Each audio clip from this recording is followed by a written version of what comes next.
My name is Rosalie Dean, and I am 23 years old. I was 2 semesters away from my nursing degree when my family sat me down at the dinner table and told me my education was over, not because the money had run out, not because of any emergency, but because I had refused to apologize to my brother for something I did not do. That night started like any other Sunday dinner at our house. Mom had made pot roast. Dad was at the head of the table, cutting his meat with that slow, deliberate patience he always performed when he was about to say something he had rehearsed. My brother Caleb, 26, sat across from me with his arms crossed and his eyes fixed on his plate. He wouldn't look at me.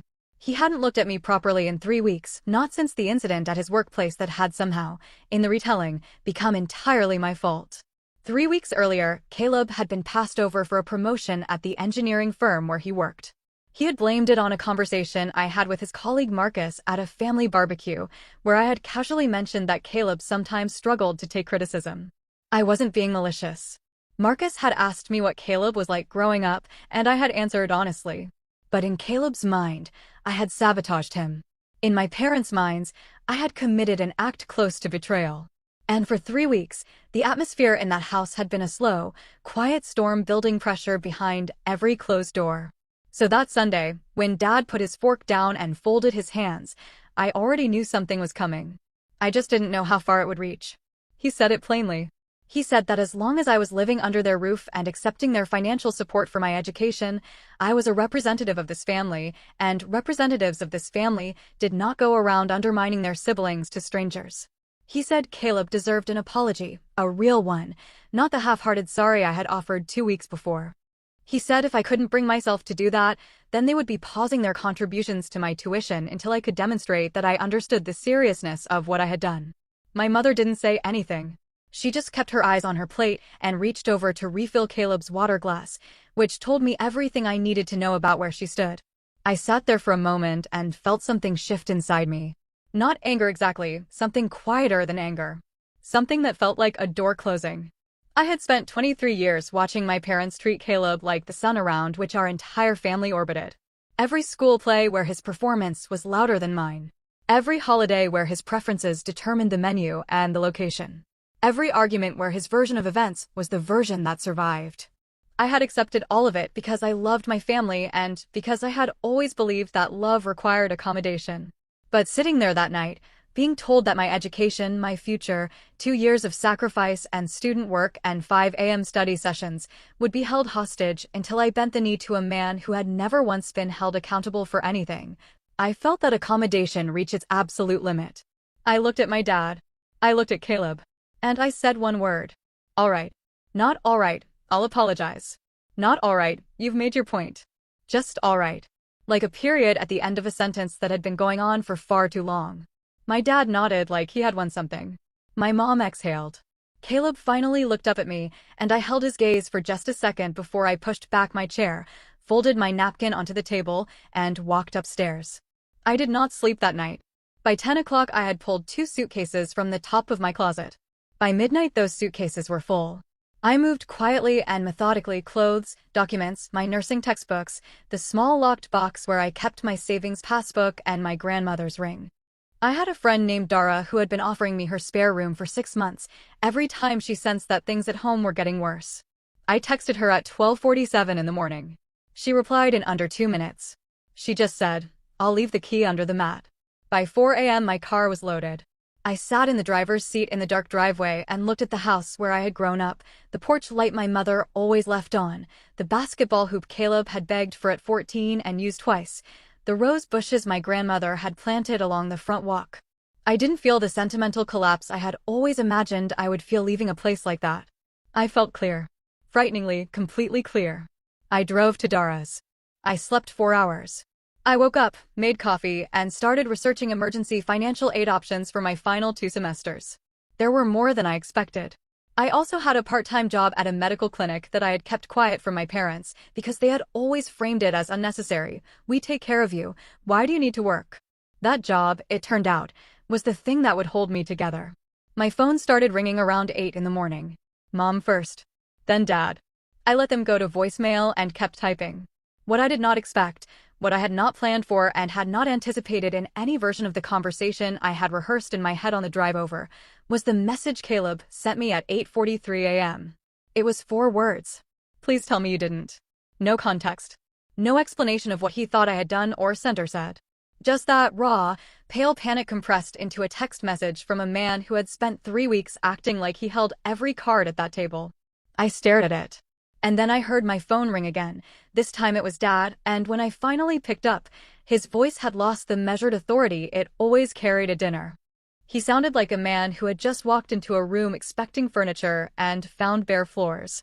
He said, "Rosalie." "Send what? What did you send?" And that was the moment I realized that whatever Caleb was afraid I had done, I hadn't done it yet. I want you to understand something before I tell you what happened next. I had not sent anything. I had not made any calls, written any emails, or contacted anyone at Caleb's company. I had simply packed my bags and left. Whatever Caleb believed I had done, whatever had drained the color from his face and pushed him to send that panicked forward message before 9 in the morning, existed entirely inside his own guilt. And that guilt, it turned out, was carrying a lot more weight than I had ever known. When my dad asked me on the phone what I had sent, I told him the truth. I said I hadn't sent anything. I said I had packed my room, loaded my car, and left while they were sleeping. I said I was safe, I was at a friend's place, and I would be in touch when I was ready. He went quiet for a long moment, the kind of quiet that isn't peaceful, the kind that comes right before something breaks, and then he said he needed to call me back. He hung up before I could respond. I sat at Dara's kitchen table with my coffee going cold and my phone face up in front of me, and I waited. Dara didn't ask questions. She just put a plate of toast in front of me and sat across from me reading a book like it was any ordinary morning, and I loved her for that more than I could say. The callback came 40 minutes later. It wasn't my dad. It was my mother, and she was crying, not the soft, careful tears she used when she wanted to manage a situation, but real crying, unguarded and a little frightening. She said that after my father had gotten off the phone with me, he had gone to find Caleb to tell him I hadn't sent anything. And Caleb had not looked relieved. Caleb had looked worse. Because my father, for the first time in as long as I could remember, had looked at his son's face and asked the question he had apparently been avoiding for years. He asked Caleb what, exactly, he had been afraid I'd sent. And Caleb, alone in a room with a father who was no longer nodding and validating and smoothing things over, had not been able to hold the story together. What came out in pieces, haltingly, the way things come out when someone has been keeping them down through pure force of performance, was this: Caleb had not been passed over for the promotion because of anything I said at that barbecue. He had been passed over because of a formal complaint filed against him by 2 junior colleagues who said he had taken credit for their project work on 3 separate occasions and had spoken to them in ways that made the work environment hostile. The complaint was documented. HR had records. And Caleb, rather than face that at home, had constructed a version of events where I was the villain, where my one casual, honest sentence to Marcus had been the thing that derailed his career. He had fed that version to my parents, and my parents, who had spent decades finding it easier to believe in Caleb's version of any story, had accepted it completely. They had used it to pressure me, threaten my education, and sit at that dinner table with the full weight of parental authority behind a lie. My mother told me all of this in a voice that kept breaking. She said she hadn't known. I believed her, and I also knew that not knowing had required a great deal of practiced effort on her part. She said my father was downstairs, and that he wasn't speaking, and that Caleb had gone to his room and closed the door. She said the house felt different. I didn't say anything to that because I wasn't sure what comfort I could honestly offer. What I did say was that I needed time. I said I wasn't ready to come home, and that I wasn't sure, yet, whether home was even the right word for that place any more. I said that what had happened at that dinner table wasn't an accident or a misunderstanding. My education had been used as a weapon. My future had been made conditional on my silence and my submission. Even if Caleb had been telling the truth about everything, that would have been wrong. And now that it was clear he hadn't been telling the truth about anything, I needed space to figure out what kind of relationship, if any, I wanted with people who had been so willing to believe the worst of me. My mother said she understood. I think she meant it. The weeks that followed were hard in the practical, unglamorous way that real life is hard. I filed for emergency financial aid and got a partial grant that covered most of my remaining tuition. My clinic job picked up an extra shift. Dara charged me nothing for the room and told me to pay her back someday by buying her dinner when I was a nurse making real money. I studied harder than I ever had because I had something to prove, not to my parents, not to Caleb, but to the version of myself that had almost let a dinner table conversation become the end of everything. My dad called me 2 weeks later. Not to explain or defend, just to say that he had been wrong, that he had let his vision of Caleb crowd out his fairness to me for a long time, and that he was sorry. It was the most direct apology he had ever given me. It didn't fix everything, but it was real, and I held on to it. Caleb and I have not spoken since. That may change someday. It may not. I've stopped deciding in advance what forgiveness has to look like or what timeline it has to follow. What I know is that I am 4 weeks from finishing my degree. I have an apartment that is mine. I wake up in the morning without dread.